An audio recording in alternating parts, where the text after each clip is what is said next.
Male wits and strength against Little Miss Dynamite herself, Veronica Lake.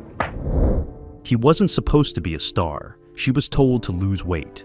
And that beating scene, it went too far. The glass key didn't just break the mold of 1940s noir. It shattered it into pieces so sharp, Paramount almost shelved the whole thing. What started as a troubled remake nobody wanted turned into a film that made careers, destroyed bodies, and proved that sometimes the darkest stories come from the brightest lights. These are 20 weird facts about the glass key. And the bonus, a prop that disappeared from set and showed up decades later in the strangest place imaginable. Lock the door. This one gets brutal. Before Alan Ladd ever set foot on a soundstage for the glass key, the role belonged to someone else entirely, George Raft. The name might not echo like Bogart or Cagney today, but in 1942, Raft was box office gold. Tough guy roles, gangster pictures, the works. Paramount handed him the script with confidence. This was his vehicle, his noir, his chance to anchor another hit. But Raft read it and walked away. He told executives the character was too passive, too reactive, not enough action. He wanted guns blazing, fists flying from frame one. What he got was political intrigue, moral ambiguity, and a beating so vicious it would haunt audiences for years. Raft didn't see it. He saw weakness, so he turned it down flat. No negotiation, no second thoughts. Just gone. Paramount panicked. They had already committed to production dates, locked in Veronica Lake, secured the rights to Dashiell Hammett's novel. They needed a replacement fast. Someone cheaper, someone hungrier, someone willing to take the risk Raft refused. That's when they looked down the call sheet and found a contract player who'd been grinding through bit parts for months. His name was Alan Ladd, and he said yes without reading past page 10. Raft walked away from a role that would have kept him relevant. Instead, he handed Ladd the keys to stardom. Veronica Lake didn't want to be there. By the time The Glass Key started filming, she was already exhausted, bitter, and fighting with the studio over every clause in her contract. Paramount had been pushing her hard. 4 films in 18 months, barely any breaks. Constant demands on her image, her hair, her weight. They wanted her blonde, thin, mysterious. The peekaboo hairstyle that made her famous, it was suffocating her. The long curtain of hair covering one eye looked sultry on screen, but on set it blocked her vision, tangled in lights, and gave her migraines. She begged them to let her cut it. They refused. The Glass Key was supposed to be her 4th pairing with a major leading man, but she clashed with everyone. She thought the script was weak, the character underwritten. The whole production rushed, and when she met Alan Ladd during rehearsals, she barely acknowledged him. He was nobody to her, a studio gamble, a warm body filling George Raft's shoes. She didn't think he had the chops, the presence, or the danger needed to carry a noir. But then cameras rolled, and something shifted. Their first scene together had a tension neither expected. Lake played cold, Ladd played wounded. It worked. The chemistry wasn't love. It was mistrust, friction, 2 broken people circling each other. By the end of the shoot, Lake stopped complaining about him. She still hated the studio, still fought over her contract. But Ladd, he earned her respect, and in Hollywood, that was rarer than stardom. Male wits and strength against Little Miss Dynamite herself, Veronica Lake. Get up. William Bendix wasn't cast to scare people. He was cast to hurt them. Paramount wanted a villain who could make audiences flinch without saying a word. Bendix had never played a true sadist before. When he read the script, he saw Jeff, the hulking enforcer who beats Ed Beaumont into a bloody mess. He studied real enforcers, watched how they moved, slow, deliberate, almost polite before the violence, calm, then explosive. The result terrified the crew. During rehearsals, Bendix would stand too close, breathe too heavy, let his eyes go dead. When filming the beating scenes, he barely pulled his punches. Ladd took real hits. Bruises formed, blood props smeared into actual cuts. At one point, Heisler called cut and asked Bendix if he was okay. Bendix just smiled. "I'm fine, ask him." He pointed at Ladd, slumped against a wall, catching his breath. Ladd waved him off. "Keep going." Bendix's performance became iconic, a villain so brutal that even today, film students study those scenes. Alan Ladd and William Bendix, that terrific guy you saw as Maxie Randall. The Glass Key was based on Dashiell Hammett's 1931 novel, but this wasn't the first time Hollywood tried to adapt it. In 1935, Paramount released a version starring George Raft. Yes, the same George Raft who turned down the 1942 remake. That first adaptation was safe, sanitized, stripped of the novel's darkness. The violence was implied, the moral ambiguity softened, the ending wrapped in a neat bow. It made money, but it didn't leave a mark. When Paramount decided to remake it 7 years later, they wanted something different, harder, meaner, closer to Hammett's original vision.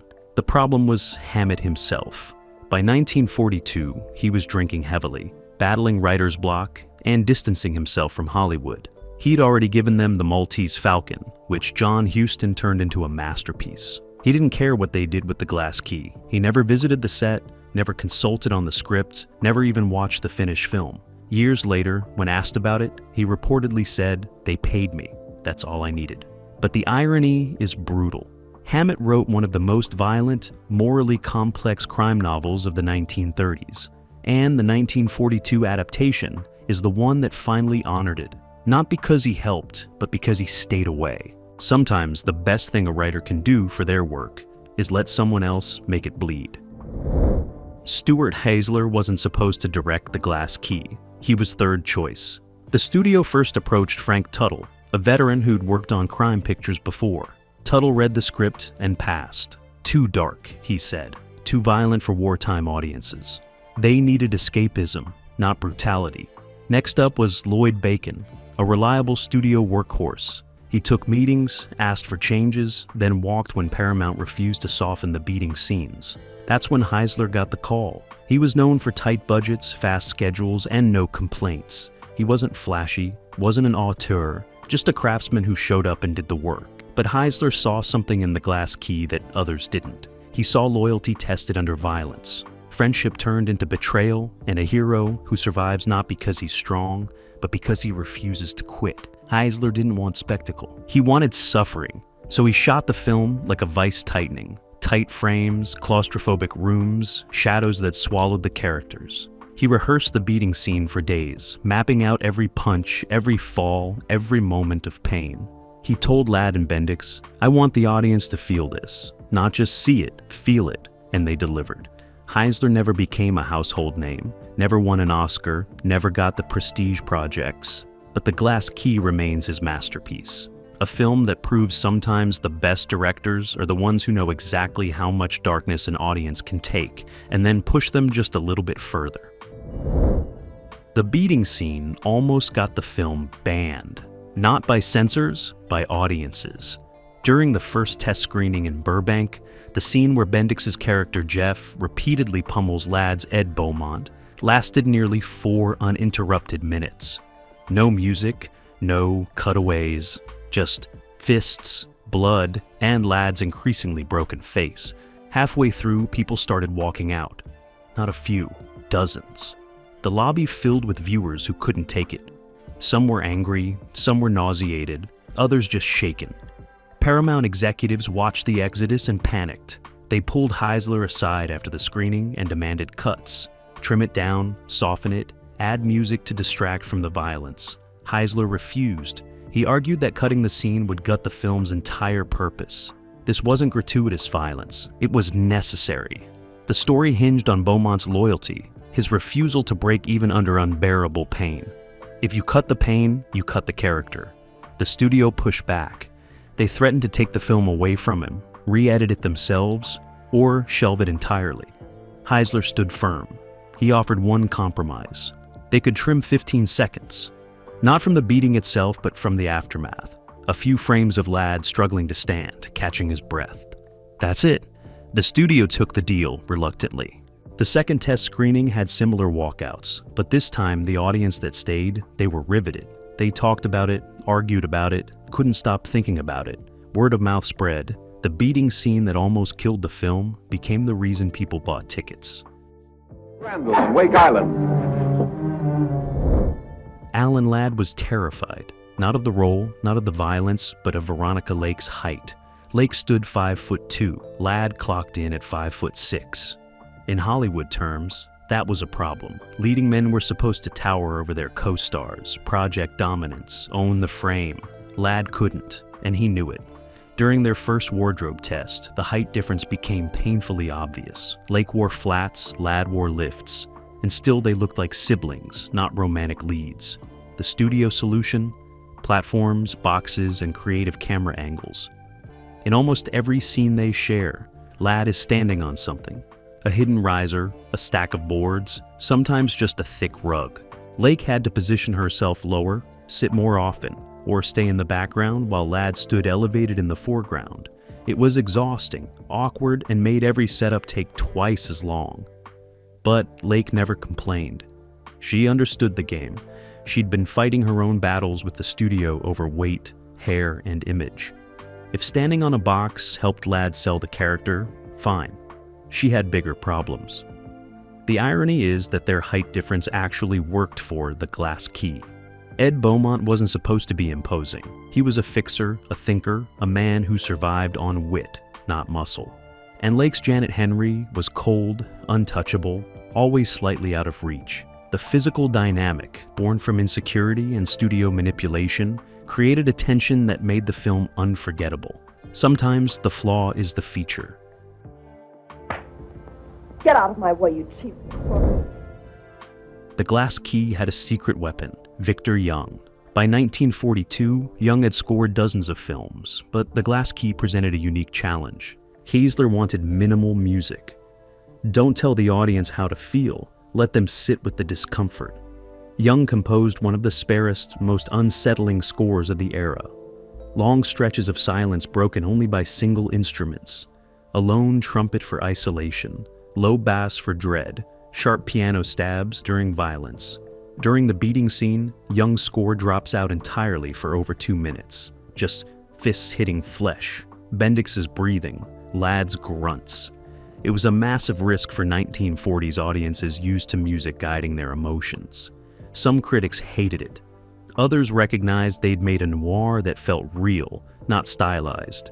Years later, Young said The Glass Key was his hardest score, not because of complexity, but because he had to know when to do nothing. In film, silence is the loudest choice. Veronica Lake's hair was a nightmare. The peekaboo style, that iconic curtain of blonde waves covering her right eye, had made her a star. But by The Glass Key, it was destroying her. The hair blocked her sightlines, tangled in lighting equipment, took hours to style. Lake begged Paramount to change it. They refused. The hair was the brand. So Lake pushed back in her own way. During filming, she started accidentally letting the hair fall differently in scenes, forcing continuity errors that made editing harder. She'd flip it to the wrong side, tuck it behind her ear when it was supposed to hang free. Script supervisors caught most, but some slipped through. It wasn't sloppy filmmaking, it was rebellion. Lake felt trapped, reduced to a look rather than an actress. Years later, after leaving Hollywood, she cut her hair short and never looked back. But in The Glass Key, trapped behind that curtain of hair, she gave one of her finest performances. The Glass Key began production in late 1941, weeks before Pearl Harbor. Suddenly, America was at war. Studios pivoted to patriotic content. Paramount executives looked at their dark crime thriller about corruption and violence and panicked. Was this what audiences needed? Talk of shelving the production began immediately, but Hazler fought back. He argued audiences didn't need another propaganda piece. They needed truth, catharsis, a way to process fear and anger safely. The Glass Key was about loyalty in violent, chaotic times. That mattered. Paramount gave him 2 weeks. Prove it, or we're done. Hazler shot fast, brutal, efficient. When executives watched the rough footage, they saw something unexpected. Not escapism, but release. A film that let audiences feel everything they were holding inside. They greenlit the rest of production. The Glass Key survived because someone understood that sometimes the darkest stories help us process the darkest times. The prop gun wasn't supposed to fire. During a confrontation scene between Ladd and another actor, the weapon was meant to be empty, checked twice by the props master. But when Ladd pulled the trigger during the take, it discharged. A blank, but still dangerous at close range. The muzzle flash burned the other actor's jacket, singeing fabric and filling the set with acrid smoke. Everyone froze. Ladd dropped the gun immediately, horrified. The other actor was shaken but unharmed, just a burn mark on his costume and ringing in his ears. Production stopped for 2 hours while they investigated. The props master was fired on the spot.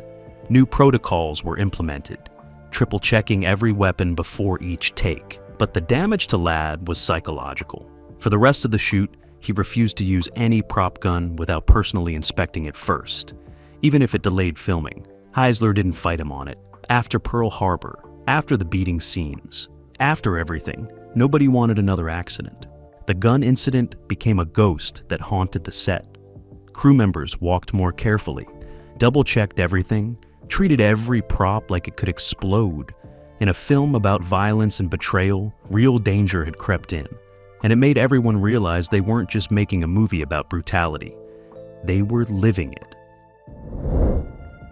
Benita Granville wasn't supposed to be in The Glass Key at all. Her role was created during rewrites when Paramount decided the female presence needed balance. They couldn't have just Veronica Lake as the cold, untouchable woman. They needed contrast, warmth, someone who represented what the male characters had lost or could never have. Granville played a supporting character with limited screen time, but she made every second count. Young, earnest, the opposite of Lake's icy mystique. But behind the scenes, Granville was miserable. She'd just come off a series of Nancy Drew films, teen detective pictures that typecast her as wholesome and naive. She took The Glass Key hoping to break that image, to show range, darkness, maturity. Instead, she got another innocent. She asked Heisler for more edge, more complexity. He sympathized, but his hands were tied. The script was locked, the budget tight, and Granville's role was functional, not transformative. She did the work professionally, hit her marks, delivered her lines. But you can see it in her performance if you look close enough. A sadness behind the smile, a resignation that she'd be playing variations of the same character for years. She was right. The Glass Key didn't change her career trajectory, but decades later, she became a successful television producer, finally escaping the roles that defined her. The original ending was darker, much darker. In early script drafts, Ed Beaumont doesn't walk away into the night with hope or redemption. He walks away broken, having lost everything that mattered. His friend, his trust, his belief in loyalty. The final image was supposed to be Ladd's face in shadow, hollow-eyed, a man who survived but didn't live. Test audiences hated it. They'd sat through 90 minutes of beatings, betrayals, and moral ambiguity. They needed something, not a happy ending exactly, but a sense that the suffering meant something. Paramount ordered reshoots. Heisler fought back, but eventually compromised. They kept the ambiguity, but added a glimmer, a suggestion that maybe Beaumont could rebuild. It wasn't much, just a slight change in Ladd's expression, a different angle, a few seconds longer on his face before the fade to black. But it was enough. The theatrical ending left audiences unsettled, but not destroyed. They walked out thinking about what they'd seen, debating what it meant, whether Beaumont was truly free or just fooling himself. That ambiguity became the film's signature, not clean resolution, but a question mark that lingered long after the credits rolled. Heisler later admitted the studio was right. The original ending would have been too much. Sometimes you have to pull back from the abyss to show audiences just how close they came to falling in. Alan Ladd's hands wouldn't stop shaking, not from fear, from pain. The repeated takes of the beating scene had done real damage. Bruised ribs, a split lip that kept reopening, and hands swollen from blocking punches. Between setups, Ladd would ice them, wrap them, trying to reduce the swelling enough to continue. But by the third day of filming that sequence, his hands trembled constantly. The studio doctor examined him and recommended a break. Ladd refused. He knew how production schedules worked. Any delay meant budget overruns, studio pressure, possibly losing the role to someone else. So he pushed through, hiding his hands between takes, gripping props tighter to mask the shaking. In some shots, if you watch closely, you can see it. A slight tremor when he lights a cigarette, a hesitation when he reaches for a door. The camera crew noticed, but Heisler kept it in. He thought it added authenticity, showed a man barely holding himself together. Ladd never complained publicly, but years later in interviews, he'd mentioned The Glass Key as the most physically demanding role of his career. not because of stunts or action sequences, but because of one scene that required him to take real punishment over and over. Those shaking hands became his proof that the film wasn't fake, wasn't staged. It was real, and it left scars. There was a scene that got cut, not for content but for length. A quiet moment between Ladd and Lake where they actually talk. Not spar, not seduce, just talk. It ran nearly 6 minutes, mostly 2 shots, minimal cuts, letting the actors breathe and find the rhythm. During editing, Paramount executives watched the rough cut and said the film ran too long. They needed to trim 15 minutes. Heisler went through every scene, looking for fat. He cut action beats, shortened transitions, tightened dialogue throughout. But he kept that 6-minute scene intact. He fought for it in every meeting, arguing it was the emotional core, the moment where audiences understood why these characters mattered. The studio disagreed. They said it slowed the pace, killed momentum, and didn't match the tone of everything around it. They wanted it gone. Heisler refused. He said if they cut it, take his name off the film. It was a bluff probably, but it worked. They compromised. Cut 3 minutes, keep 3. Heisler went back to the footage and made surgical edits, removing pauses, tightening reactions, trimming anything that didn't absolutely need to be there. The scene survived at 3 minutes and 14 seconds. It's still there in the final film, that quiet moment amidst the chaos. Most viewers probably don't notice it as anything special, just another scene. But for Heisler, it was everything, the heart beating underneath the violence.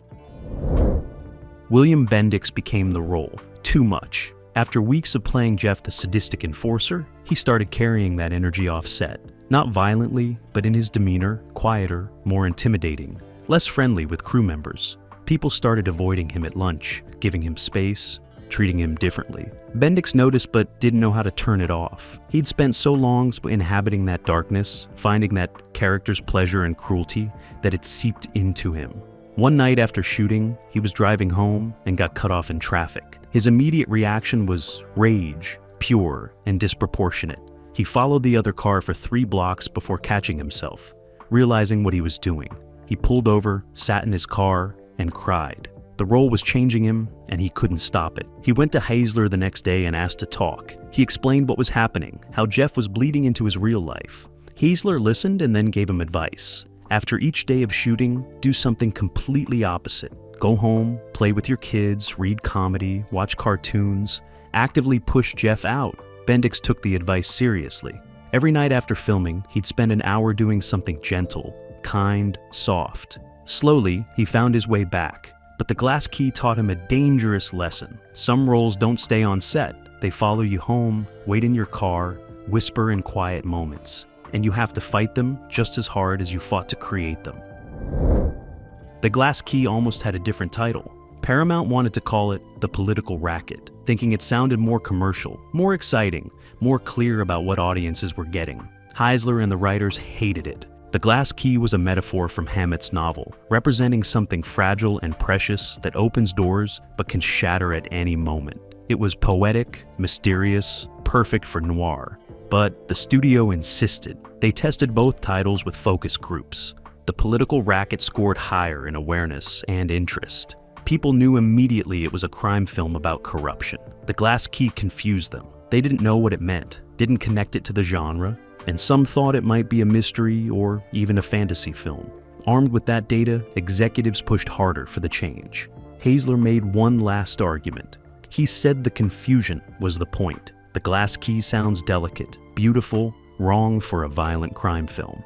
And that dissonance would intrigue people, make them curious, draw them in. Plus, Hammett's novel already had name recognition among readers. Changing the title would lose that connection. Paramount gave him a deadline. Convince us by Friday, or we're changing it. Heisler spent 3 days calling film critics, exhibitors, anyone with influence. He built a case that the title was an asset, not a liability. Friday came, and the studio backed down. The Glass Key stayed. And decades later, it's one of the most memorable titles in noir history. There was a piece of the set that vanished, a glass prop, appropriately. During filming, someone made an actual glass key as a visual motif, even though it doesn't appear prominently in the final film. It sat on a desk in one scene, barely visible. But it was there. Real glass, intricately carved, about 6 inches long. After filming wrapped, it disappeared. The props department did inventory and couldn't find it. They assumed someone took it as a souvenir, not uncommon in Hollywood. Cast members were quietly asked if they had seen it. Everyone claimed ignorance. The studio let it go. It was just one prop, not worth the investigation. Decades later, in 2003, a film memorabilia collector in San Francisco contacted Paramount. He'd purchased an estate collection that included what appeared to be the original glass key from the 1942 film. He had photos, provenance, even a note tucked inside the box it came in. The note, written in fading ink, said, "The key that opened nothing and broke everything." It was signed with initials that matched a crew member from the original production. The collector wanted to authenticate it before auction. Paramount confirmed it was legitimate based on production records and photographs, but they didn't reclaim it. Instead, they let it sell. A piece of the glass key that vanished in 1942 reappeared 61 years later, still intact, still mysterious, still carrying the weight of a film that refused to be forgotten. Alan Ladd never watched the finished film, at least not for years. After the premiere, after the reviews, after it became clear the glass key was a success and had made him a star, people kept asking him about his favorite scenes, what it felt like to see himself on screen. He'd deflect, change the subject, talk about the experience of making it instead. The truth was, he couldn't watch it. Not because he was disappointed in his performance, but because of what it cost him. Every scene reminded him of the physical pain, the psychological pressure, the fear that he wasn't good enough. The glass key had changed his life, yes, but it had also broken something inside him. The insecurity never left.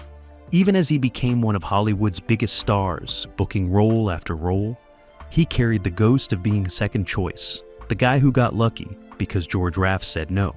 In the 1950s, during an interview, a journalist asked him directly why he never attended screenings of his own films. Ladd's answer was honest and heartbreaking. He said, "When I watch myself, all I see are the mistakes, the moments I could have done better. It's torture, so I choose not to watch." The glass key specifically haunted him because it represented both his greatest triumph and his deepest fear, that he wasn't really good enough, that he'd just gotten lucky once and was still waiting for everyone to figure it out. The glass key should have won awards. It should have been nominated, celebrated, recognized as one of the finest noirs of the 1940s. Instead, it was ignored. The Academy Awards that year didn't nominate it for anything. Not Best Picture, not Best Actor, not cinematography, nothing. Part of it was timing. Released in late 1942, it got lost in the shuffle of wartime programming and bigger studio prestige pictures. Part of it was genre bias. Crime films, noir, they weren't taken seriously by the Academy. They were seen as B pictures, pulp entertainment, not art. And part of it was the film itself. Too dark, too violent, too uncomfortable for voters who preferred safe, uplifting stories. Siesler never spoke publicly about the snub, but people close to him said it stung. He knew what they had accomplished. He knew the glass key was pushing boundaries, doing something new and necessary. But recognition never came. Not until decades later, when critics rediscovered it, when film scholars started writing about it, when audiences on late-night television found it and realized what they'd been missing. The Glass Key became a cult classic, a film that influenced generations of noir that followed. But Heisler didn't live to see that reassessment. He died in 1979, before the revival, before the home video revolution that introduced his masterpiece to new viewers. He made a film that lasted forever, but never got to feel the appreciation he deserved. There was one prop from the Glass Key that everyone wanted. Alan Ladd's hat. That perfectly tilted fedora he wore throughout the film became iconic, as much a part of the character as his weary eyes or bruised face. After filming Wrapped, the hat disappeared from the wardrobe department. Studio records show it checked out but never checked back in. For years, there were rumors about who took it. Some said Ladd kept it as a memento. Others claimed Veronica Lake stole it as a prank. A few insisted Bendix grabbed it as a trophy. The truth emerged in 1992, when a costume archive researcher found it in a private collection. It had belonged to Stuart E. Heisler all along. After the film premiered and became a success, Heisler quietly took the hat from storage and kept it in his office. When colleagues asked why, he'd say it reminded him that sometimes the smallest details matter most. That hat, that tilt, that shadow across Ladd's face. It became the image people remembered. Years later, Heisler's daughter donated it to a film museum, where it sits today behind glass, perfectly preserved. Still tilted at that same angle. Still carrying the weight of a film that almost didn't happen, made by a star who wasn't supposed to exist. Directed by a man who understood that darkness and beauty aren't opposites. They're partners, dancing through shadows, breaking every rule, leaving scars that never fade. Brian Donlevy, the great McGinty, back in politics.